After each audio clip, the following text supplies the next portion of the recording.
voilà jërë ngeen jëf internet yu syndicalisme TV ñoo ngi amaat mbégte bu baax àndaat ak yéen comme ni ñu koy defee ay entretien di daje ak ay personnes yu influentes yoo xamante ne si dañuy waxtaan ak ñoom ci loo xamante ne si dafay aju ci seen yëngu-yëngu di amaat mbégte encore une fois toogaat fii ci plage bu Malika ngir seq ak yéen nag waxtaan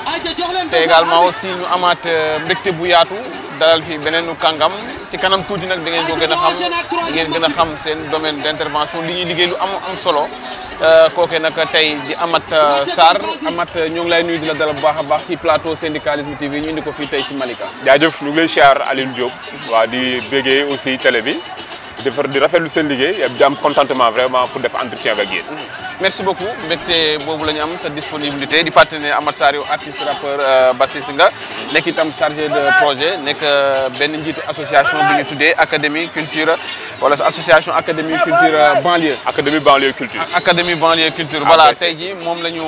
dalal tey ngir waxtaanee ak moom ci lu yaatu ci wàllum projet xam ngeen ne bu ñu waxee loolu li ci ëmb bokk na ci wàllum aada ak cosaan mais également aussi surtout impact bi nga xamante ni moom la am ci ndaw ñi gannaaw bu ñu la nuyoo ba noppi tey jii boo doon gën a présenté waat le grand public lan nga leen di jox. waaw bon man maa ngi tudd Amath Sarr bon artiste bassiste rappeur là à la base ndaxte j'ai commencé par le hip hop mais en même temps aussi di président benn association bu tudd ABC académie banlieue culture mu nekk benn association boo xam ne kuréelu ndaw la ak ay mag yoo xam ne dañuy liggéey ci wàllu question yu jëm ci wàllu migration.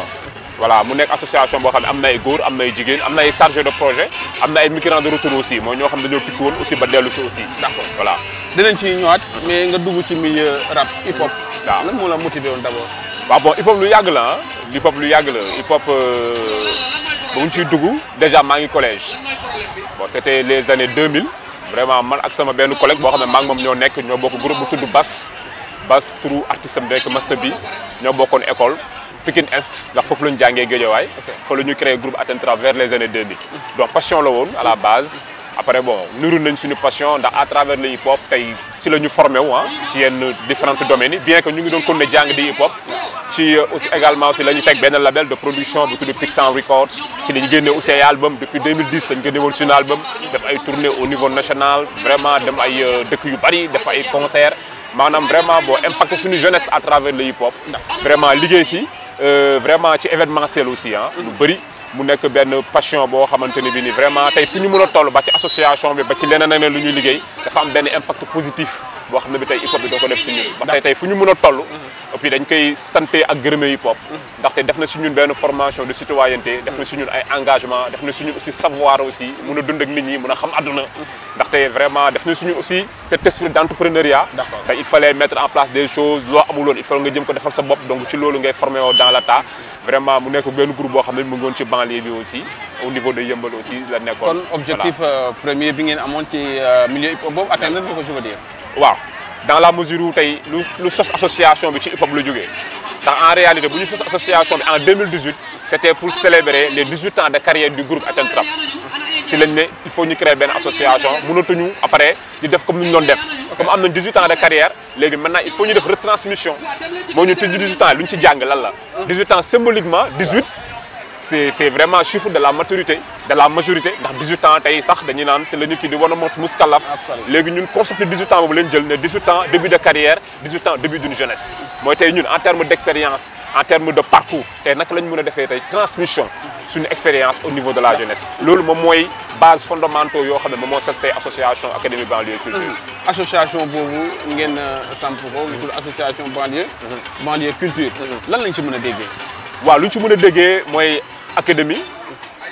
quand on parle d'académie on parle tey de l'éducation tout à fait on parle également aussi de la science quand on parle de banlieue on parle vraiment d'une zone délaissée entre guillemets d'une zone qui manque de tout d'une zone qui est marquée par une forte pauvreté on parle également aussi d'une zone qui est aux périphéries contrairement à la ville et quand on parle de culture là on parle vraiment d'une manière très diversifiée maanaam tey la culture dans son ensemble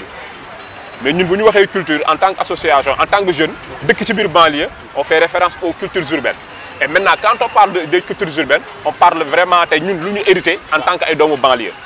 ndax tey man samay maam Fuuta lañ jógee mais man xaw ma Fuuta absolument banlieue laa juddoo donc tey sama culture maam tey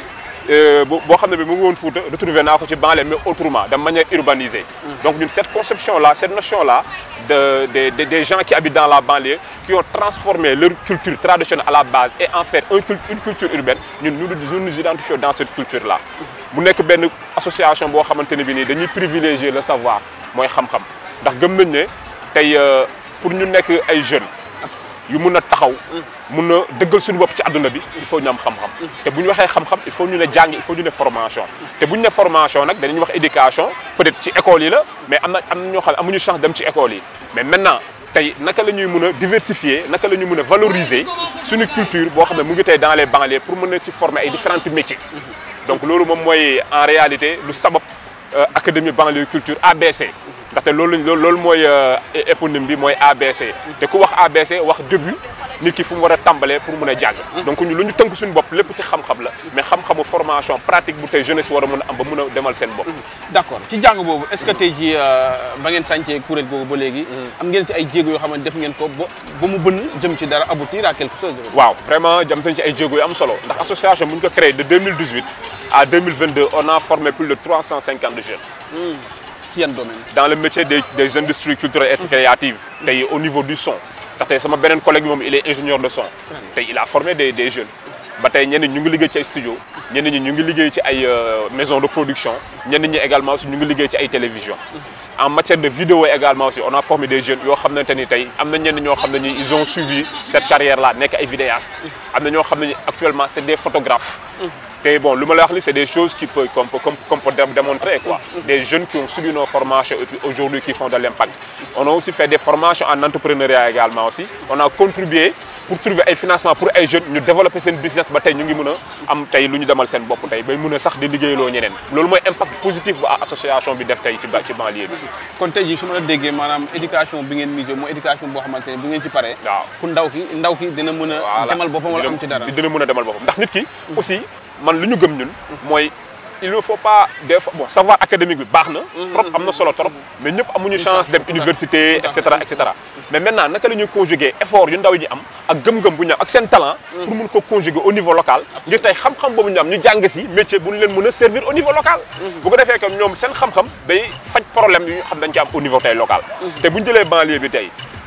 am dafa bëri xew-xew am na ay ngénte am na ay événements am na et cetera ndax y a beaucoup d'artistes y a beaucoup de jeunes mais tey jeune bu jàng tey les métiers des arts ci wàllu vidéo ci wàllu son et cetera mais kooku automatiquement moom day trouver liggéey ndax zone am ak environnement am déjà demande bi déjà mu ngi fa donc maintenant naka lay mun a liggéeyee dans un premier temps mais dans un second temps naka la association bi di dimbale ba mun a professionnaliser wu structurer wu ngir tey état mun ko reconnaître yenn structure de financement et cetera mun ko reconnaître mu def impact au niveau local donc ñun ci loolu la ñuy dox et puis gis-gis boobu lañ am daal ci wàllu formation ci biir acronyme bi boo léegi buñ ci dañ ciy dégg banlieue waaw te d'habitude bu ñu waxee banlieue dafa am ay sous-entendement yoo xam dañ leen koy jox côté peut-être banlieue bon ñu leen di sous-estimer absolument maanaam kii boobu comment dirais-je mythe boobu noonu naka ngeen def boo fexe boo démystifier ko waaw mooy moom li ñu wax rek mooy le rendez-vous du donner et du recevoir bu Léopold Sédar Senghor doon wax rek tey nit ki je pense que dëkkuwaay amatul solo ci àdduna bi fi mu toll bopp amatul solo ndaxte mën nañ nekk fi Malika di xam lu xew Californie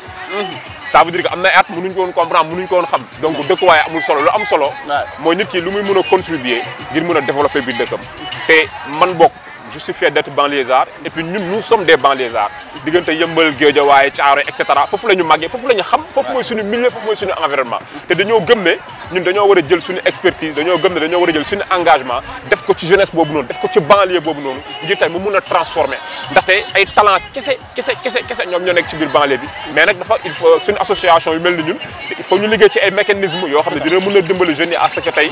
stéréotype boobu ñu stéréotype banlieue bi comme que lii que ñu ne loolu noonu amul en réalité lu am ci banlieue bi dañ ko war a wone mais lu baax mu ngi am ci banlieue bi ay jeunes yu am solo mu ngi am ci banlieue bi tey mënoo jël tey réew mi ñaar ba ñetti nit ñoo xam ne ñi amuñu influence bu mag ci réew mi te jigéew ñu banlieue d'accord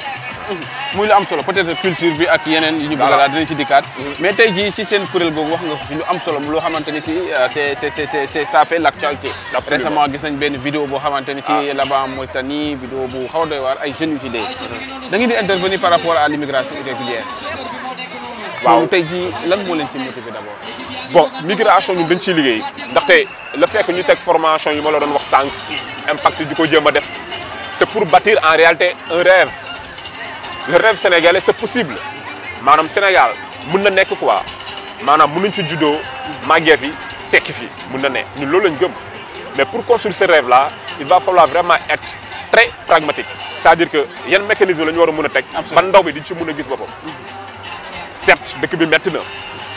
noonu la musa mel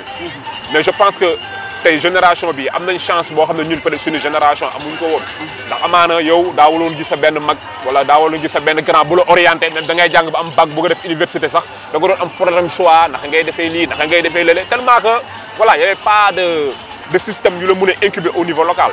et je pense que tey ñun suñu association tey liggéey bu muy liggéey ci migration ci sensibilisation la d'une part ndaxte ñun aussi waxuñu ne jeunes yi bu ñu tukki dañoo gëm ne tukki droit la mais dañoo gëm ne aussi balaa ngaa tukki da nga war a sax defaru ba pare mooy tey soo waree dem ci dëkk tubaab bi mais foog nga yóbbaale sa métier au moins même bu fekkee jàngoo ba am yenn diplôme yu rëy yi tey mais am na métier yoo xam ne comme yu ma la limal sànq ak yeneen ak yeneen yoo xam ne ñu ngi fi ay métier artisanal yoo xam ne am na ay certification yoo xam ne di nga mën a am sa métier boo amee sa métier boo tukkee mais doo di nga liggéey quoi mais bu fekkee te amoo métier amoo dara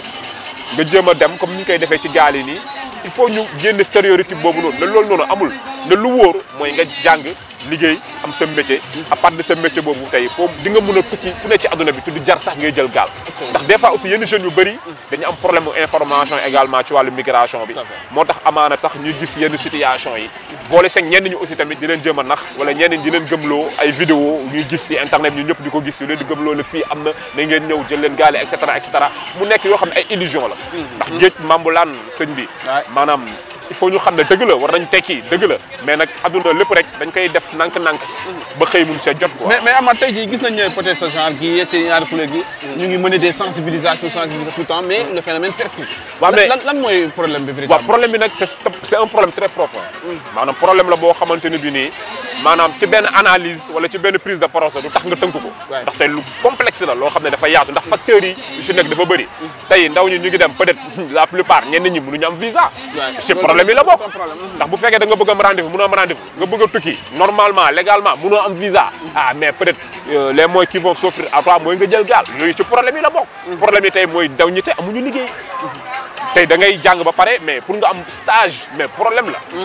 da ngay jàng ba pare sa waay mais pour nga am sax sa waay yow juróom wala 100 francs boo mën a jox sa waa gaale sax problème la ndax amoo liggéey. tey emploi des jeunes problème la mooy tey ñun Sénégal amuñu une politique de jeunesse te pourtant jeunesse bi sont plus de 80% dans ce pays mais y a pas une politique de jeunesse. on a des ministres de jeunesse entre guillemets ñu ñëw ne on est pour la jeunesse mais des mécanismes ñu teg pour la jeunesse mais gisuñu ko amul. tey il faut ñu teg des politiques yoo xamante ni ndaw ñi dinañ ci mën a gis tey seen bopp. il faut tey vraiment ñu mën a yombal visa yi ba ndaw ñi tey mën a jël avion dem tukki normalement après ñu leen ko gën a lëlee quoi. et je pense que ce sont tous ces problèmes là qui font que ne tey bu ñuy wax ci wàllu migration day nekk maanaam benn domaine bu vaste ndax ñun ñëpp tey ñu ngi gis luy xew. tey vidéo récemment bu ñu gis muy xew Mauritanie mais boo ko xoolee mais sa yaram day daw.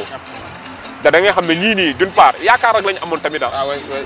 yaakaar lañ amoon ba tey juróomi leen par rapport ak lii xew yëpp est-ce que nekkuñu face à un état boo xamante ni si dafa xaw a am complexe wala mu am benn faiblesse par rapport ak ñi nga xamante ni si ñoo di ambassade yi fi nekk boo bëggee visa mu të loolu est-ce que véritablement état li mu ci waroon a def. waaw mais xam nga état tey lu mu war a def responsabilité dafa engagé ci lu bari. te benn doomu sénégalais bu deewee ndax bëgg a tukki. loolu responsabilité état la. ndax ci ambassade yi mais ñu ngi fi soo bëggoon tey soo amoon tey invitation bu dem France pour sa liggéey mais doo am rendez-vous mais ñooñu di def loolu si Sénégal bi la ñu nekk état da ci am part de responsabilité mais état dafa war a woo ñun déglu leen waxtaan ak ñoom maanaam tey sénégalais yi coono yi ñu nekkee di jarul ngay dégg internet wala jarul maanaam ngay dégg ku la wax boo jaaree ci seen buntu ambassade yi fu ñuy déposer visa yi boo fa jaaree rek yow di nga am une idée ne sénégalais sax dañu leen toroxal seen biir réew mais ñoom pourtant dañoo bëgg a tukki kese boo demee tey romb tey fu ñu joxee visa yi mais sa waay mais amuñu sax fu nit ñi toog nit ñi fu ñu toog comme normalement toog sax amuñ ko respecté wu ñu nit ñi te tey loolu état nag moom moo war a jël ay responsabilité am taxawaay bu dëgër boo xam ne bi tey ñu ngi ko fay xaaree képp koo xam ne da ngay ñëw Sénégal képp koo xam ne dafa bëgg a dem sa dëkk nga koy laaj visa mais boo bëgg a ñëw Sénégal ñu laaj la visa ful la mooy jaay Dakar sëñ bi ñoom dañ fi am ay intérêt comprendre nga ba tax ñu fiy ñëw am fi ay investissement ñu nit aussi war nañ am ay politique yoo xamante dinañu mën a permettre suñu ay ndaw bu ñu bëggee tukki ndaxte aussi nit ki da ngay bëgg a tukki aussi pour comprendre pour xam pour découvrir mais donc waruñu la ko xañ te loolu nag responsable état dafa engagé à ce que état mën a jël ay responsabilité problématique bi mu dut ci baaraamam maanaam ñu jëm ko faj ñu mën a yombal ndaw ñi ñu dem di mën a ñëw yéen seen kuréel bi lan ngeen di proposé loolu ñun lu ñu proposé mooy ñun ay partisans réciprocité de visa lañ ñun loolu dañ ko gëm dañoo gëm ne tey réciprocité de visa dafa war non et puis dignité la aussi dignité humaine la aussi ndax ñun mënuñu dem seen dëkk yi sa waay boo fa waree dem mais papier lu ñu lay laajee démarche yeeg et cetera mais dafay mel ni yow da ngay def examen boo xamante ne bi sax kenn mënu ko comprendre quoi tellement que c'est très compliqué pour nga dem seen réew yi ñoom buñu bëggee ñëw suñu réew yi mais non dañuy sol short ab gàddu seen sac après amul problème ah seen portable la ñuy jëndee billet après amuñu problème mais yow un sénégalais nga bëgg a dem tukki ndax da nga war a liggéey mais sa waay ñu lay pareetaloo di la defaloo yu kenn xamul naan la non boo demee potentiel nit ki koo xam ne boo demee mën nga daw duñu la may visa mais loolu ñun dañoo gëm ne lu ko mën a faj mooy képp koo xamante ni ki ni tey ñun bu ñu dem séréo dañuy laaj visa yow boo ñëw suñu réew ñu laaj la visa voilà beneen bi tamit aspect bi dem yemul rek ci jóge fii dem tukki am na ñuy dem tukki bëgg a ñëwaat ci réew mi war leen a insérer waat ñu dem peut-être lañ yaakaar côté boobu tamit da ngeen see intervenir waaw dañuy intervenir aussi ci migration de retour ndax tey ñu demoon ñibbisi dafa am aussi gis-gis bu leen société bi gisee tey da ngay nekk doomu réew mi c'est important nga tukki ñëw boo fi toogee 1 mois 2 mois nga commencé latte ci koñ bi sax tam gaay na la mais sa waay kañ ngay dellu wala ñuy poser ay questions daal wala ñuy poser ay questions non sa waay xam nga mënatul dem dugg na fii génn na fi et cetera ça veut dire que yow sa waa réew sax ñoo lay njëkk a wane ne yow bokkoo si ñun te pourtant ñenn ñi mën nañ am choix pour ñibbisi ndaxte ñoom dem nañ mais neexul si ñoom wala peut-être amuñu benn chance comme ñu ko ñeneen ñi amee mais dañoo bëgg a ñibbisi mais kooku peut-être indaalewu xaalis mais indaale na xam-xam tey kooku naka lañ koy mën a insérer loolu lépp aussi day ñëwaat ci responsabilité état naka lañ koy mën a insérer ba xam-xamam boobu mu indi tey ñu valoriser ko mu njëriñ réew mi ñun nag en tant que ay association ñun dañuy def suñu part mooy lan mooy ñooñu déjà naka la ñuy faciliter seen réinsertion sociale naka la ñu leen di dégloo dans un premier temps ndax nit ñi duñu leen déglu naka la ñuy waxtaan ak ñoom ngir ñoom ñu mën a wax seen xalaat bu ñu am ci réew mi ak xalaat boo xam ne bi am nañ ko ci gis-gisu maanaam ndaw ñi tey sax naka lañ la war a mën a insérer à ce que ñu liggéey dama la jox benn anecdote dafa am kenn koo xam ne demoon Turquie yàgg na fa lool ñibbisi mais bu mu ñibbisee ak association bi bon di ñu fréquenter vraiment ñuy waxtaan ci lu bëri mais dafa am benn baat bu mu wax bu am solo mu ne ma man Turquie laa jógee mu ngi doon liggéey foofu noonu ci seen marché artisanal yi mu ne ma saag yi ngay gis ñuy jëndee ay Turquie naan saag bi Turquie la mu ne lépp sénégalais ñoo ko defar ma ne ko amba mu ne ma ne ko non ñoo ko defar comme mu ne ma non ñun ñoo ko defar maanaam entreprise naar yi lay nekk quoi mais matière bi naar yi da koy jënd expertise bi ñun ñoo koy defar maanaam ay sénégalais ñu ngi fa di liggéey saag yi boo fa ñëwee wàcc bees amoo liggéey ñoom dañ lay former ba nga mun defar saag yi ngay defar saag yi di ci liggéey ba di ci tedd ça veut dire que tey kooku noonu tey loolu mu wax xalaat bu ñu ci war a mën a am mooy tey ñooñu nekk Turquie bon du ma ne ñëpp nañ leen delloo suñu ñibbisi et cetera mais war nañu mën a teg facilité ñu bëgg a ñibbisi facilité leen tegale ay entreprises yoo xam ne tey état ak le secteur public ñoom ñooy mën a collaborer ba ñooñu tey bu ñu ñëwee tey lu ñuy defar Turquie di ko jënd fii ñoom expertise bi am nañ ko mais ñu ñëw ñu defar ko fii di soxla ñu ko jënd Turquie donc loolu benn exemple bu ndaw la muy wax ne tey migrants yi ñoo xam ne ñoo dellu si rek maanaam tey ñoom xalaat bu ñu am ci développer suñu dëkkuwaay kenn xamul sax nu mu toll mais nag ñun dañuy liggéey vraiment pour faciliter à ce que sax collectivité locale yi mun a comprendre impact bu migrants yi mun a am ñoom ci seen territoire ndax tey ñoom ñu nekk ci communes yi mais dañoo war a xam ñaata doomu commune ñoom ñoo nekk à l'extérieur ci ay données ñu ne par exemple Malika tant de personnes ñu ngi à l'extérieur tant de personnes yooyu ci lii ak ci lii ak ci lii la ñuy liggéey Malika am na politique communale de développement pendant 5 ans politique boobu noonu naka lañ mën a intégrer tey ñoo xam ne ñu ngi diaspora ak ñoo xam ne dañoo ñibbi si à ce que ñu mën a développer les territoires pour wax leen tey migration bu ñu ko exploité ni ñu ko war a exploité day nekk même source même de développement problème bi ñu nekkee lépp tey 50% man si lu ma gëm de la solution tey ça peut provenir de la migration de retour beneen bi ci wàllu migration beneen aspect bi gannaaw bu joxee état bu pare am na beneen part bu gën a am solo mooy la population waaw peut-être pression sociale baa ngi fii gis-gis yaa ngi fii question yi ñu posé ñu ngi fii yéen seen kuréel boobu naka ngeen di waxtaane ak population boo jëm leen a dellu seen xel pour wan leen ne tukki dem ñëw wala bëgg a tukki du gàcce waaw mooy rek il faut tey maanaam mythe bu nekk ci tukki il faut ñu dindi ko ay avion il faut ñu démystifier ko ndax tey par exemple ni sénégalais bu dem aéroport sax loolu njëkk a xalaat même bu fekkee da ngay dem jëli gan wala da ngay dem Mali wala da ngay dem benn affaire sax il faut nga snap il faut nga photo ndaxte à un moment donné société bi moo la gëmloo yow boo tukkee yow réussir nga tekki nga société bi moo teg écran boobu noonu ba tey yow da ngay gis ne sa live sax nekkul Sénégal quoi yow pour nga tukki dëgg pour nga tekki dëgg non sa tekki nekkul Sénégal mais bitim réew la nekk xam nga déjà kooku rek blocage am na koo xam ne gëmul ne mënu tekki fii kooku yow loo ko mën a jox lu mu mën a def kooku moom gëmul ne moom mën na tekki fii déjà gëm-gëmam joxu ko loolu noonu te ndax société bi moo ko gëmloo mais nag société bi il faut nag ñu delloo ci seen xel il faut nag ñu delloo suñu ay fondamentaux ndax mënuñu dañoo nekk ci société jullit mënuñu dañoo nekk ci société boo xamante ne bi dañoo am histoire société boo xamante ne bi maanaam tey ci làkk boo jël tey biir Sénégal am na lu ñu wax ci tekki am na lu ñu wax ci nit ki nu mu war a suturloo mënuñu nekk ci société boobu war di accepter matériel du ñu guidé ba ñu jël seen ay doom di leen sacrifier moo tax société bi pas de responsabilité dafa yaatu lool nañu delloo si suñu ay xel xam na tey lu war a liggéey Sénégal doomu Sénégal yëpp ñoo ci war a def seen loxo tey lu tax Sénégal sokkaliku ba war a mel ni Europe tey ñun ñoo war a wane lu baax suñu réew ba tey suñu réew mën a attractive ba nit ñi di gëm ne sax ñun ndekete war nañ fi mën a tekki ndox ndax tey loolu il faut mu nekk waxtaan boo xam ne ñun société bi ñun ñoo koy waxtaanee ndax tey tubaab yi dañoo liggéey seen réew yi quoi qu'on puisse dire dañoo am civisme tey dañoo am maanaam tey nen ñu jaay seen réew yi ba sax ñun ñu fay bëgg a dem mais maintenant léegi ñun nag il faut tamit ñu mën a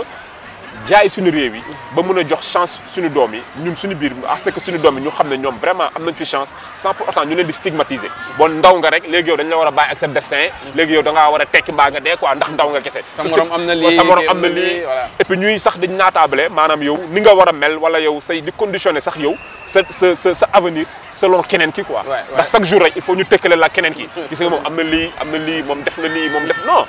il ne faut pas ñu def loolu kenn ku ne sa destin la kenn ku ne ak sa parcours bi nga am la lu am solo mooy tey finalité bi ndaxte waxtaan naa benn jour ak benn mag mu ne ma yaa réussir sa vie et réussir dans la vie pour man notion de réussite boobu il faut ñu remettre ko en cause mooy ce qui est important c'est réussir sa vie et réussir sa vie c'est quoi mooy yow nga xam ne maanaam au fin fond de toi li nga am da nga koo am ndax da nga koo liggéey yow fi nga toll da nga fa toll ndaxte da nga ko tarbiya da nga toll ay at yoo xam ne da nga def ay sacrifice ba xam tey fi nga il faut ñu jël valeur yooyu noonu société bi maanaam di ko sol yëre tey ñuy jël discours boobu di ko wax jeunes yi pour mën a jeunes yi sax mën a gëm seen bopp ndax jeunes yi gëm nañ seen bopp quoi mais cette pression sociale là bu ñuy dund tey moo leen di yóbbu à ce que ñu jël ay choix yoo xamante ne nii sax vraiment c'est des choix indésirables ndax aussi c'est des jeunes aussi d'accord voilà ñu ngi ak Ahmed Sarr comme ni ñu ko waxee sànq moom artiste rappeur bassiste la nekk chargé de projet nekk tamit njiital association bu ñu duppee association académie banlieue culture dégg ngeen ko li mu addu ci wàllum immigration irrégulière mu di ponk boo xamante ni si actualité la ndax booba ak léegi xale yaa ngi dem ci yoonu géej gi ñiy jaar ci yoonu suuf si di fi ñàkk seen bakkan ñu si waxtaanee nag gannaaw bu mu ko faram-fàccee ci lu bëri peut-être da ko résumé noonu rek en vrac mais danañ wéyal waxtaan ci wàllum culture tey jii bu ñu waxee Sénégal dëkk culture la mais est-ce que véritablement naka nga jàngatee tey jii tolluwaayu culture ci réewum Sénégal waaw bon pour man culture Sénégal exploité wuñu ko comme ni ñu ko war a exploité mais tey bu ñu nee Sénégal par exemple ndaw ñi ñoo ëpp ci biir réew mi bu ñu nee tey ndaw ñoo ñu tey ñu bëri ci ndaw ñi dañuy liggéey dans la culture mais il faut ñu jël secteur bi maanaam ñu normaliser ko ñu defar ko certes am na loi boo xam ne voté nañ ko pour artistes yi ak professionnels de la culture yi mais dafa am sooxe ndaxte ba léegi ñun suñu politique yi xamuñu lan moo njëriñal culture. c'est ça nag question bi. c'est ça le problème dañuy wax culture gi mais est-ce que véritablement xam nañ ko non xamuñu ko pour ñoom culture dañuy fecc dañuy woy wala sax tam ñu ne sax dafa araam pour ñenn ñi maanaam créer affaire yoo xamante ne ni tamit diine ji aussi dugg si ay dafa araam dafa def li ba sax yow mi def culture sax yow dafa am fenn fu ñu lay féetaloo te nit culture mooy cas lay am non mais mooy lépp mais tey sa waay lu tax tey Amérique tey am benn place ci adduna bi Chine bi lu tax tey mu am place ci adduna bi mais c'est ça culture la culture li ngay lekk da ci bokk li nga naan da ci bokk ni ngay waxee da ci bokk li ngay maanaam sa baat sa maanaam lépp mu culture la. mais diine sax mënoo ko méngale culture. diine sax mënoo ko méngale culture yàlla def sax ni ñu nekk ay sénégalais am ay maam Borom Touba. am maam El Hadji Malick Sy am ñoom maam Baye Niass ñooñu ñun suñu ay référence lañu. ñooñu ku leen gis Sénégal ngay gis. c'est parce que gisoo leen di xalaat beneen xeet ndaxte ay sénégalais lañu te yooyu noonu yëpp tey c'est des valeurs culturelles yoo xamante ni tey dañ ko war a mën a intégrer dans la jeunesse mais mieux cette culture là mais mën na nekk benn solution par rapport au problème de manque d'emploi d'employabilité et d'entrepreneuriat France exemple industrie culturelle lu muy liggéeyloo moo ëpp fuuf industrie automobile lu muy liggéeyloo France ñaata marque oto ñoo fa nekk industrie automobile c'est un travail de chaîne. Maanaam il y a beaucoup plus de travailleurs dans la culture que de travailleurs dans le secteur par exemple de l'automobile. te ñooñu ils ont compris cette valeur culturelle là exactement lan la tey il faut ñu normaliser secteur bi ñu jox des opportunités aux jeunes ñu mun a am l'identité sénégalaise ñu jaay ko dans le monde entier tey ku wax Youssou Ndour tey da ngay ne un artiste planétaire lu mu la wax Youssou Ndour Sénégal la lay wax Youssou Ndour ceebu jën la lay wax quoi Youssou Ndour lu mu lay wan mooy waaw Dakar Ndiaye Jël Diop Sangomar pour yow mi nekk New York nga xam ne New York moom da lay wane ne New York wala Paris Dakar sax moo ko gën a neex pour sax yow nga ñëw fi xam ne ñun aussi ñu bokk ci c'est que loolu mooy le message culturel boo xam ne dañ ko am léegi nag il faut nag état suñu soi-disant intellectuels yi vraiment aussi ñu xam ne aussi c'est pas des intellectuels ndax le premier intellectuel pour man qui a réussi à faire du Sénégal lu mu doon li mooy Léopold Sédar Senghor tey dafa jël culture tey jox ko gëdd am fenn fu ñu ko tënk ba bu ñu nee sénégalais ci adduna bi wala ci Afrique sax nit ñi am benn bët bu ñu lay xoolee tey ku am chance dem ci sous-région bi war nga am chance tey voyager boo nee Sénégal Youssou Ndour lañ lay wax ak Léopold Sédar Senghor pour wax leen ne tey ñun mënuñu am héritage boobu noonu nag ba pare am ay problématiques actuellement fu ñu toll nii. c'est que sax des fois loolu mooy poser les questions ndax tey jii culture peut-être bu gis-gis. culture mooy arroser l'éducation. culture mooy arroser li nga xamante ni si mooy la communication. bien sûr yaakaar naa loolu mooy fondé. non mais culture dafa am approche multisectorielle. par exemple l'approche multisectorielle c'est quoi dans un premier temps comme ni nga ko waxee éducation ñu ne l'éducation il faut moom une éducation culturelle. comment intégrer les artistes dans une éducation culturelle il faut une politique culturelle. qui n'est pas celle du ministère de la culture mais ministère de la culture ak éducation dugg na ndax il faut artistes yi dem dans les écoles def ay ateliers avec les enfants di produire ay contenus yoo xam ne seen xale yi dinañ ci mën a gis seen bopp artiste bi day liggéey artiste bi loo koy fay fu mu jëm am na loo xam ne assurance la am na loo xam ne mooy salaire am pour retraite la am na loo xam ne assurance maladie am na loo xam ne pour indemnité la donc artiste bi kon day fi mel ni kon fonctionnaire bi te pourtant privé lay nekk état moo koy accompagner boo demee tey sur le plan de la communication mais les industries culturelles et créatives à travers les productions de contenu et cetera mais fan la war a mën a yóbbu Sénégal est-ce que xam nañ ko tey YouTube tey par exemple ak les réseaux sociaux là mais tey ban manque à gagner bu ñu ci am ñun kenn xamul lu mu toll tey en terme tey de productivité de la musique de contenu vidéo innovant et cetera mais lu ñu war a mën a wane Sénégal Aliou dafa bëri mais loolu yëpp tey culture moo ko regorgé tey boo demee tey secteur boo laal bu nekk rek culture tey dafa war a maanaam dafa am solo beneen bi mooy lan moo tax peut-être Sénégal wala les autorités mënuñoo lire toujours le message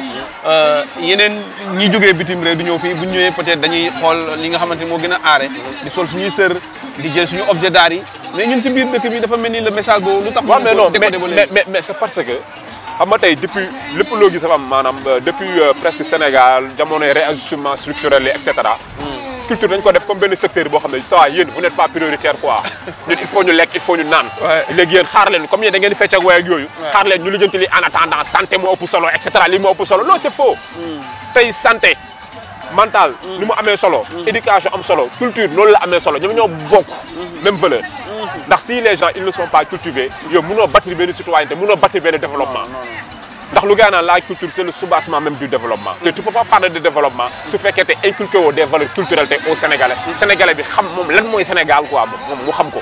lan mooy Sénégal tey xeet boo mën a bokk ethnie boo mën a bokk tey lu fa baax loo xam ne dañ ko war a mën a valoriser wu nga xam ne man dama war a am ne nu ma war a soloo sax tey je ne parais pas bizarre chez les gens tey loolu état da ci war a mën a bàyyi xel maanaam tey vraiment normaliser le secteur pour mën a jox ndaw yi travail kon tey jii lan lañ war a mën a def par rapport à cette culture là ba mu doon ndox mi arrosé garab bi waaw bon je pense que lu ñu war a mën a def mooy dans un premier temps mooy acteurs yi déjà am nañ ci part de responsabilité et je pense que tey aussi il y a beaucoup d'associations yoo xam ne tey c'est des associations ñu ngi nekk dans le milieu culturel di am liggéey bu am solo boo xam ne ñu ngi ko ciy def tey état bi il faut mu déglu leen il faut état bi déglu leen intégrer leen lu muy def état bi moom kese mënu ko def ndax artistes yi ñoo am science bu mën a doxal culture biir Sénégal il faut ñu xam ko maanaam ça se passe comme ça dans tous les pays du monde man j'ai eu la chance de travailler avec des Hongrois surtout Europe de l'Est et cetera j'ai eu beaucoup la chance de travailler avec ces gens là mais ñoom lu ñu wax mën a ñoom solution bu ñu am pour mën a développer seen culture ñoom les acteurs ñoom ñoo ko développer mais état daf leen a déglu ça veut dire que état tant que mu ngi toog ci chaise am naan lii ngeen def wala li ngeen def du ñu dem fenn na woo acteurs yi intégré leen acteurs yi indi ay solutions yu mën a développer la culture man je pense que vraiment loolu message la plaidoyer boo xam ne dama koy def au niveau de l'état à ce que ñu gën a jox gëdd les acteurs de la culture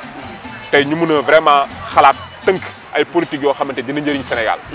voilà peut-être foofu la ñuy defee transition pour wax ci wàllum rap. pour justifier li nga wax rek gis nañ récemment benn son bu génne caat yëngal une république kon cela veut dire culture boobu ñu dox sànq. am na une place importante pour redresser le pays. mais Sénégal lu fi baax lépp ci culture bi la jógee en grand. En fait bon je suis désolé de le dire comme ça. bon mais loolu moo am sax ndax peut-être man je suis culturel moo tax may wax loolu kenn mën na gis loolu ndaxte man élément culturel laa man ci culture moo ma forgé ci lépp te alhamdulilah rabbil alamin fépp foo xam ne ñu ngi fay liggéey am nañ fa impact positif. c'est parce que am nañ engagement civique citoyen d'abord te loolu culture moo ko def si ñun quoi mooy bu ñu war a def dara duñ ci xaar kenn. peut-être dogguma la peut-être Malal Talla seen côté laa dëkk mais gis naa ay jeunes yu bëri yoo xamante ni ñii dañoo nekkoon ci ay ndëngte ñu inséré leen mais J-pop tey modèle la ci maanaam incubateur social ni mu génne tey ndeeni ndaw ñi jëlee leen ci benn yoon bi dugal leen ci yoon boo xam ne te ñu ngi ciy gis seen bopp te boo demee agriculture ban boo demee ci yeneen secteur et cetera mais kenn xamul nu mu toll première alternance Sénégal 2000 mais hip hop bi moo ko fi indi sëñ bi c'est le hip hop te hip hop boobu noonu tey mais c'était la jeunesse d'antan ñoom ñoo ko porté woon te jeunesse boobu ba léegi tey ñoo ko porté transition politique bu mun a am Sénégal c'est le hip hop moo ko porté ndaxte ñoom basé wuñu ci kenn bootewuñu ci kenn c'est les acteurs même de la société civile directement ñoo xamante ne ñi tey amuñu connotation politique tey cat son boobu tey mu def mais man dama ci kontaan ndax damay xam ne mais ce gars là il n'a pas changé quoi ba ma ko xamee ba léegi cat ba ma koy xam ba may xam seen groupe 97 98 la critique yu bëri non man 97 98 dama doon ne vacances Kaolack ndax man sama yaay Kaolack la dëkk man jamono jooju laa xam ay kër gi loolu yàgg na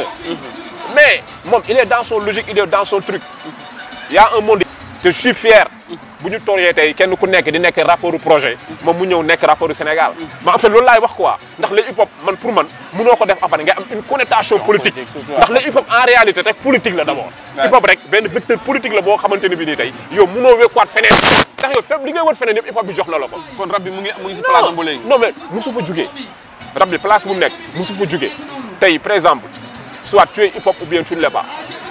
mais malheureusement dañoo nekk ci benn dëkk boo xamante ne bi nii en fait beaucoup se croient être une génération spontanée mooy da ngay xëy gis affaire yi yaakaar ne yow yaa créé lépp fekk na yow li ngay wax nii dafa am ñu la xaalal yoon ba nga ñëw sa di wax absolument ndax de gënoon na fee metti kenn waxul les hip-hopeurs là ils se sont sacrifiés pour tey dëkk bi tey mun a am des valeurs démocratie et cetera mooy tey il faut tey liberté d'opinion boobu noonu hip-hopeurs yi am di constituer d'alerte il faut tey les autorités il faut tey le public jël ko de manière vraiment positive de manière vraiment artistique mais pas de manière politique en fait si on prend tout politiquement on risque de tout fausser ça veut dire que man su ma waxee loo xam ne arrangé wu la da nga naan moo ne yow bokkoo wala yow lii wala yow laa te loolu dafa bokk ci lu yàq Sénégal Sénégal lu tax muy dem pluralité moom moo tax tey Sénégal mun a am tey une connotation boo xamante ne bi di sax xalaat yi day bëri tey loolu mooy defar Sénégal xalaat yu utee bëri loolu moom mooy nekk tey luy defar Sénégal diversifier li nga xam non on peut pas figer kenn mënuñu figer ne yow fii ngay xalaatee fii nga gis non loolu mënul am Sénégal kenn ko da nga am xalaat sa xalaat ci réew mi am na koo xam ne day politique am na koo xam ne que politiqueul am na koo xam ne que lii am na koo xam ne il faut ne kenn ku nekk jox cër sa morom moo tax tey hip hop Sénégal tey lu mu fi joué ci redresser ay jeunes lu mu fi liggéey ci emploi pour man sax état bi dafa waroon sax maanaam jëm a mandaté benn enquête étude pour xam hip hop sax ban impact la def ci société pour man état bi bu ko defoon sax bu boobaa ñun dinañ gën a jël sax maanaam au sérieux te proposition yoo xam ne sax les hip-hopeurs tey ñoo xam ne ñu ngi koy def. fan yi gis nañ ñuy séddale fonds culture urbaine yi xaalis bi commencé dem ci yenn ci projet loolu tamit avancé la boo xamante ni si noo ko jàngatee. bon fonds des cultures urbaines yàgg na Sénégal depuis 2017 je pense que c'est un fonds boo xamante ne bi malheureusement dañ ko politiser. dans la mesure où tey nguur gu bees gi ñëw bon man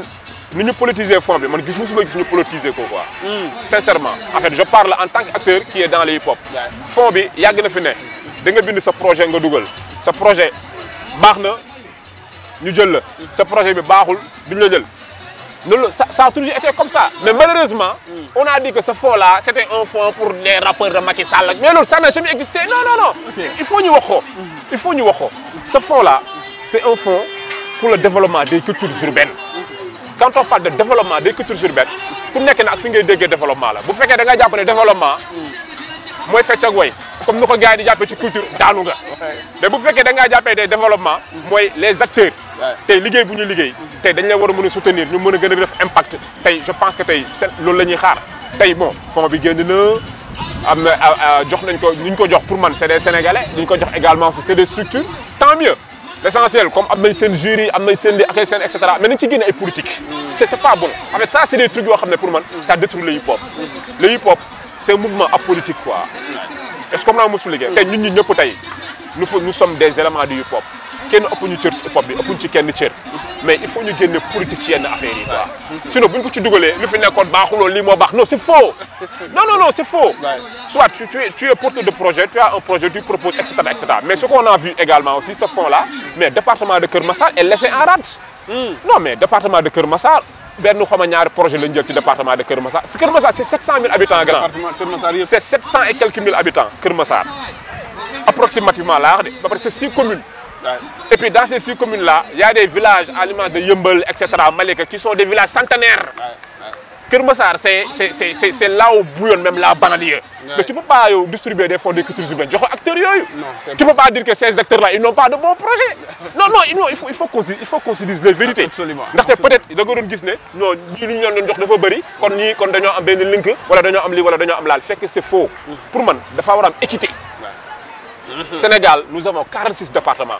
Keur Massar est le département bu mujj biir Sénégal. Lépp lu ñuy def na am équité. Pour man lu am solo c'est pas nga naan non ku nekk Kédougou ku nekk Salémata foog ma am non affaire bi mérite la war a nekk. Qui fait beaucoup plus d'impact. Man su ma neex ma dem Fouta tamit. Dem Fouta ne man je suis de Fouta ut samay këyit taxaw foofu noonu mais est-ce que je suis de Fouta aussi? Est-ce que je suis un acteur réel qui impacte également aussi à Fouta? Ça aussi c'est des choses qu'on doit faire mais ici il faut prendre en considération cet aspect banlieue. Cet aspect industrie boo xam ne bi tey mu ngi am fii dans nos secteurs je pense que tey aussi tamit loolu message bu ñu doon wax la rek pour wax ne tamit fond bi nañu gën a bàyyi xel peut-être ils sont à leur première édition et cetera dañoo war a gën a développer yenn affaires yi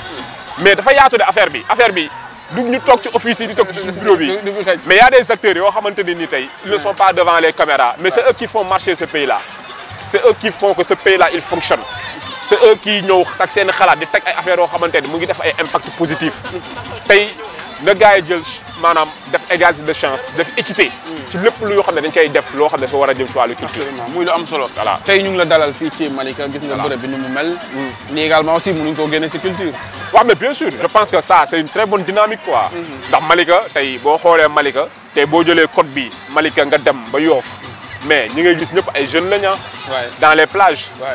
ñii di entraîner ñii di karaté ñii di football ñii di basket ñii di def laa ñii di def lële tey loolu tey